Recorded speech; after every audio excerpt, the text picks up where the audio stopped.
یہ بات ہے تاریخ کے ان صفوں کی جب انسانیت بھٹک چکی تھی، چاروں طرف شرک اور بت پرستی کا اندھیرا تھا۔ لوگ اپنے ہی ہاتھوں سے بنائے ہوئے پتھروں کے بت کے آگے سر جھکاتے تھے۔ ایسے ظلمتوں کے دور میں اللہ نے ایک عظیم پیغمبر کو بھیجا جنہوں نے توحید کی مشعل روشن کی، اور وہ تھے حضرت ابراہیم علیہ السلام، جن کو خلیل اللہ، اللہ کا دوست کہا گیا ہے۔ حضرت ابراہیم علیہ السلام ایسے ماحول میں پیدا ہوئے جہاں ہر طرف شرک پھیلا ہوا تھا۔ لوگ اپنے ہاتھوں سے بت تراشتے اور پھر انہی کے سامنے جھکتے تھے۔ آپ بچپن سے ہی گہری سوچ رکھتے تھے۔ آپ کو سوال ستاتا تھا کہ یہ پتھر کے بنے ہوئے بت آخر کیسے خدا ہو سکتے ہیں، جو خود نہ بول سکتے ہیں نہ چل سکتے ہیں۔ ایک دن آپ نے چاند کو دیکھا، وہ خوب روشن تھا۔ آپ نے کہا شاید یہ میرا رب ہے، لیکن جب چاند ڈوب گیا تو فرمایا ڈوب جانے والا خدا نہیں ہو سکتا۔ اسی طرح سورج کو دیکھا، مگر اس کے غروب ہونے پر کہا میں ان چیزوں کا پجاری نہیں بن سکتا جو خود بے بس ہیں۔ میرا رب وہ ہے جس نے سب کو پیدا کیا اور جو ہر وقت قائم رہتا ہے۔ یوں اللہ تعالیٰ نے ان کے دل کو نور ہدایت سے بھر دیا۔ حضرت ابراہیم علیہ السلام نے اپنی قوم کو پیار سے سمجھایا، تم جنہیں پکار رہے ہو وہ نہ تو تمہاری بات سنتے ہیں، نہ تمہیں نقصان پہنچاتے ہیں، نہ فائدہ دیتے ہیں۔ تمہارا رب صرف اللہ ہے۔ مگر قوم نے آپ کی بات نہ مانی، وہ جمع ہو کر شرک پر اصرار کرتے رہے۔ ایک دن قوم ایک تہوار پر باہر چلی گئی۔ حضرت ابراہیم علیہ السلام معبد میں داخل ہوئے۔ آپ نے بتایا کہ جب یہ کچھ نہیں بولتے تو کیوں ان کی عبادت کرتے ہو؟ پھر آپ نے سارے بت توڑ دیے اور بڑے بت کے کندھے پر کلہاڑا رکھ دیا۔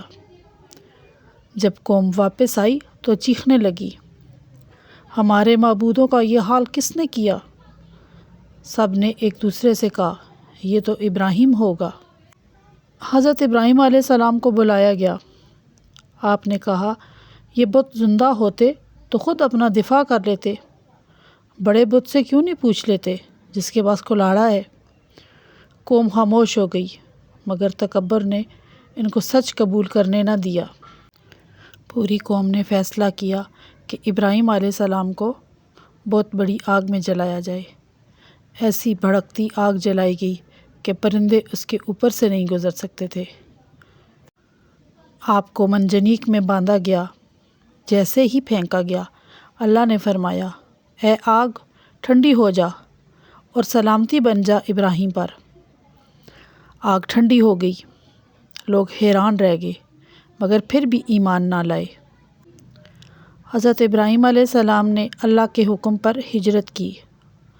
اللہ نے انہیں 2 عظیم بیٹے عطا کیے، حضرت اسماعیل علیہ السلام اور حضرت اسحاق علیہ السلام۔ حضرت ہاجرہ اور ان کے ننھے بیٹے حضرت اسماعیل علیہ السلام کو مکہ کی وادی میں اللہ کے حکم سے چھوڑنا بھی ایک بڑا امتحان تھا۔ جب پانی ختم ہوا تو حضرت ہاجرہ صفا اور مروہ کی پہاڑیوں کے درمیان دوڑتی رہیں۔ یہی عمل آج صحیح کی صورت میں حج کا حصہ ہے۔ اللہ نے معجزے کے طور پر زمزم کا چشمہ جاری کر دیا۔ ایک رات حضرت ابراہیم علیہ السلام نے خواب میں دیکھا کہ وہ اپنے بیٹے اسماعیل علیہ السلام کو اللہ کی راہ میں قربان کر رہے ہیں۔ انہوں نے اپنے بیٹے سے کہا، بیٹے نے جواب دیا ابا جان جو حکم اللہ نے دیا ہے وہ کر گزریں، انشاءاللہ مجھے صبر کرنے والوں میں پائیں گے۔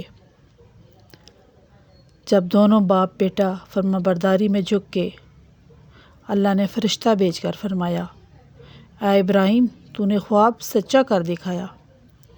اور ایک عظیم دمبا بھیجا گیا جو اسماعیل علیہ السلام کی جگہ قربان کیا گیا۔ اس واقعے کی یاد میں آج ہم عید الاضحیٰ مناتے ہیں۔ حضرت ابراہیم علیہ السلام اور حضرت اسماعیل علیہ السلام نے اللہ کے حکم سے کعبہ کی بنیادیں بنائیں۔ انہوں نے دعا کی، اے میرے رب، ہم دونوں سے قبول فرما، بے شک تو سب کچھ سننے والا ہے اور جاننے والا ہے۔ یہ گھر قیامت تک توحید کی علامت رہے گا۔ حضرت ابراہیم علیہ السلام کی پوری زندگی ایمان، قربانی، بھروسے اور اللہ کی اطاعت کا ایک عظیم نمونہ ہے۔ انہوں نے ہمیں سکھایا ہے کہ سچائی پر ڈٹ جانا ہے، اللہ کی ہر آزمائش کو قبول کرنا اور توحید پر قائم رہنا، یہی اصل کامیابی ہے۔ تو دوستو، حضرت ابراہیم علیہ السلام کی پوری زندگی ہمیں ایک ہی سبق دیتی ہے کہ اصل عزت اور اصل سکون صرف اس کے لیے ہے جو اپنے رب کے حکم پر سر جھکا دے، چاہے حالات جیسے بھی ہوں۔ اللہ کے فیصلوں پر بھروسہ کرنے والا کبھی اکیلا نہیں رہتا۔ اللہ ہمیں بھی حضرت ابراہیم علیہ السلام جیسا مضبوط ایمان، ایسی ہی سچائی اور اپنے رب پر کامل بھروسہ عطا فرمائے۔ اگر آپ کو یہ ویڈیو پسند آئی ہو تو لائک اور شیئر ضرور کریں اور چینل کو سبسکرائب کریں، بیل آئیکن دبا دیں تاکہ آپ تک ہماری اگلی اسلامی ویڈیو سب سے پہلے پہنچ سکے۔ ملتے ہیں اگلی ویڈیو میں ایک اور ایمان افروز قصے کے ساتھ۔ تب تک کے لیے اللہ حافظ۔